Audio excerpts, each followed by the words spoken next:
In the quiet farming town of Moyu, tucked in northeast Victoria, Australia, a 47-year-old man violently lost his life by the very animal he raised, nurtured and trusted for years. It wasn't a predator. It wasn't a wild beast that escaped from the bush. It was his pet, an enormous red deer hybrid that turned on him without warning, what caused a seemingly calm animal to explode in sudden deadly rage. And could this tragedy have been prevented? This is thus Hawking final story of Paul MacDonald, an experienced deer owner whose quite rural life ended in a scene too brutal for belief. Before we start, make sure to like this video, subscribe to the channel and hit the bell icon so you don't miss any of our true wildlife stories. And now I'll come to Animal Quest channel, where we'll encounters meet Undimednature. Paul MacDonald was 47 years old, a Paul MacDonald father, a husband, and a man deeply connected to the land he lived in. The rural town of Moyu, nestled in the Seneking Valley region of northeastern Vinvic,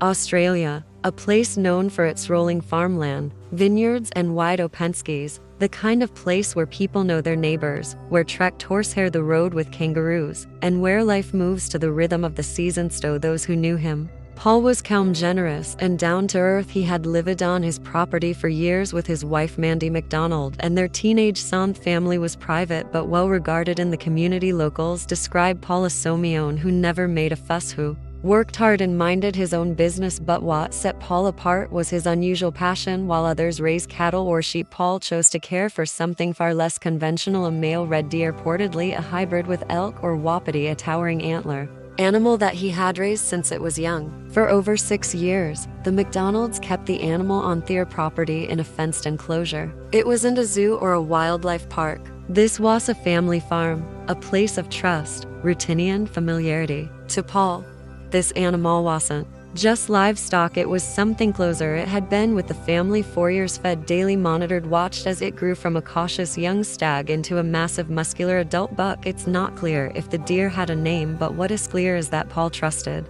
it deeply. He believed it was safe, but behind that trust was something dangerous, a fundamental truth about wild animals. No matter how long they've been raised in captivity, no matter how familiar they become, their instincts don't go away. Not with time, not with care, and certainly not with love. Paul's story raises a shocking question: would you ever raise a wild animal as a pet? Let us know in the comments, because for Paul MacDonald, that decision, whether made out of curiosity, love, or simple admiration for the animal, will ultimately lead to a devastation. And as we'll see, the warning signs were already there, quiet, subtle, lurking just beneath the surface. The animal Paul MacDonald raised, the deer, was no ordinary deer. It was a hybrid between a red deer and a wapiti, also known as elk, a towering species native to North America, known for its strength, aggression, and massive antlers that can span over 4 feet wide. Crossbreeding red deer and elk is not uncommon in farming circles, often done for their impressive size and meat yield, but that size comes with risk, especially during a dangerous time of year,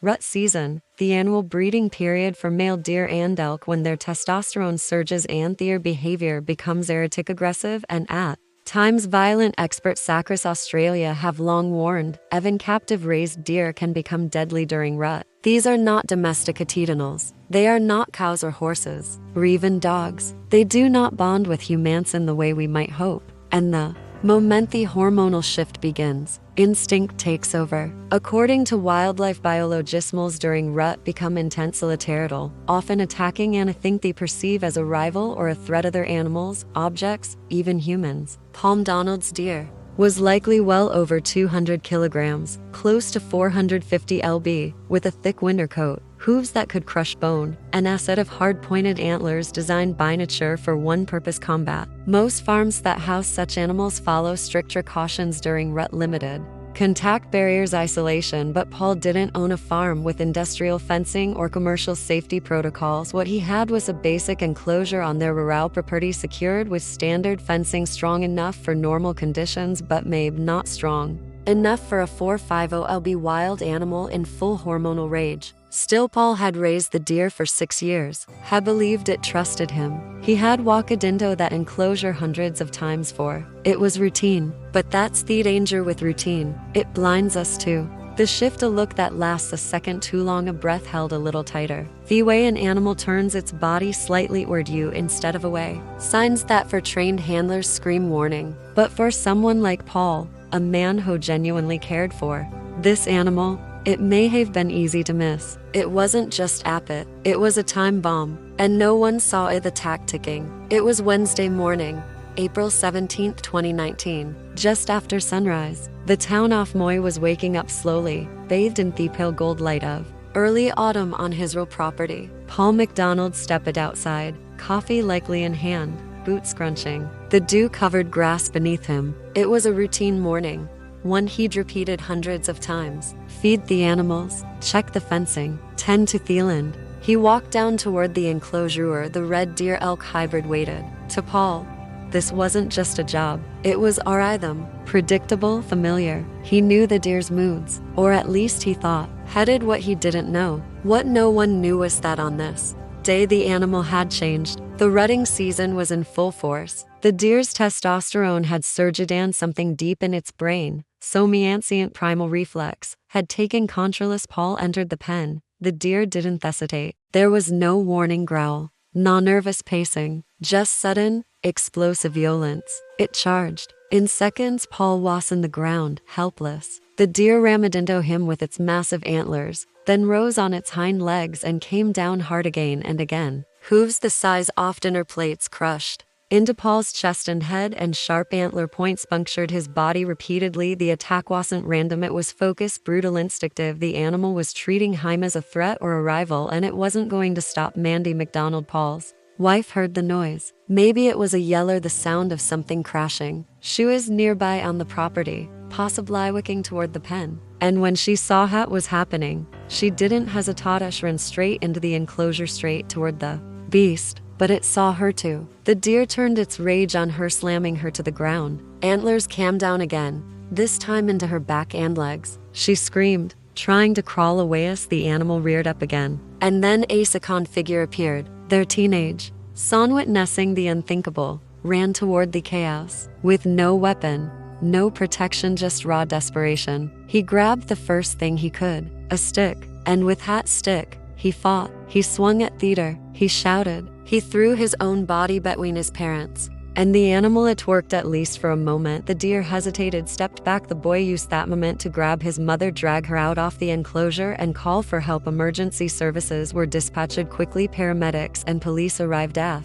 scene on Upper Ryan's Creek Road just outside Moyu. But it was too late for Paul. He died at the scene from his injuries. Mandy was airlifted to Alfred Hospital in Melbourne, suffering from serious wounds to her upper body and legs. Her son, though injured and shaken, served dead. What began as a peaceful morning turned into a nightmare in under 5 minutes. A routine chore, a family moment, ripped apart by a creature they thought they knew. And yet the warning signs had been there all along. Within minutes of the attack, emergency services were on site at the McDonald property on Upper Ryan's Creek Road near Moy. Paramedics, police officers, and a medical helicopter crew arrived amid the tense and chaotic scene, but despite their rapid response and disparate efforts, Paul McDonald was pronounced dead at the scene. The severity of his injuries was overwhelming: multiple puncture wounds, severe trauma caused by the animal's powerful antlers and hoofs. Wife Mandy McDonald was rushed by her ambulance to the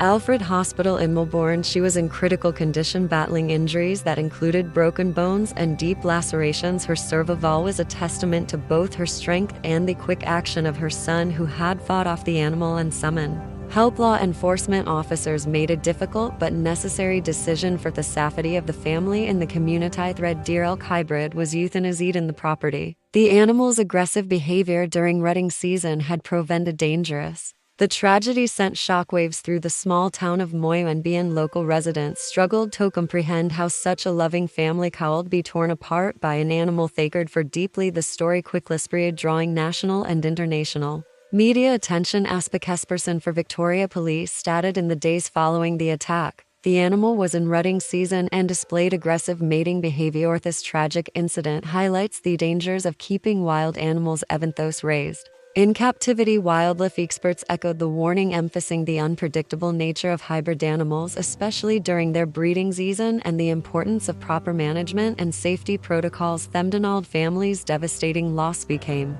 A grim reminder sometimes the wildness inside an animal cannot be tamed no matter how much love and courage receives. Why did this happen? Let me did this happen explain. April in Victoria marks a critical time in the animal calendar for male red deer and wapiti, commonly known as elk. This is rutting season. It's a time when nature's instinct takes over completely. During this period, testosterone levels in males skyrocket, transform even the most docile animals into aggressive, territorial warriors. Their focus narrows, zeroing in on anything that could challenge their dominance, including humans who have cared for them for years. Experts explain that the hormonal surge triggers unpredictable behavior, charging, striking, and defending territory at all costs. And while Paul MacDonald's red deer elk hybrid had been raised in captivity, fueled instincts embedded deep within its neck could never be fully erased. Compounding the danger is the fact that in parts of Australia, keeping large and exotic hybrid animals is not strictly regulated like traditional pets. Unlike dogs or cats, there are fewer rules about containment, training, or vet checks for hybrids like Paul's. Animal wildlife behaviorists reviewing the case have been clear this tragedy was not a freak accident.